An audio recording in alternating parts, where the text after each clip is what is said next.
करें तहरीक इंसाफ की सियासी कमेटी का ऐलान कर दिया गया है। 27 रुकनी सियासी कमेटी की सरबराही शाह महमूद कुरैशी करेंगे। चेयरमैन पाकिस्तान तहरीक इंसाफ की मंजूरी से यह कमेटी कायम की गई है और इसका बाज़ाब्ता नोटिफिकेशन भी जारी कर दिया गया है। यह सियासी कमेटी पानामा लीक समेत तमाम कौमी और सियासी मामलात पर तहरीक इंसाफ की हिकमत अमली मुरतब करेगी।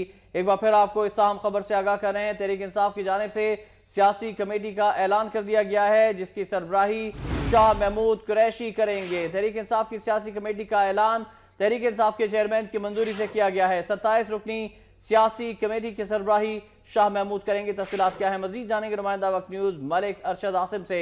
जी मलिक अरशद आसिम, आगाह कीजिएगा इस कमेटी के हवाले से। जी, पाकिस्तान तहरीक इंसाफ की सियासी कमेटी के सरबराह शाह महमूद कुरैशी ने एक कमेटी तश्कील दी है 27 रुकनी, जिसका बुनियादी तौर पर मकसद ये है कि वो पनामा लीक्स समेत तमाम कौमी और सियासी मामलात पर तहरीक इंसाफ की हिकमत अमली मुरतब करेगी।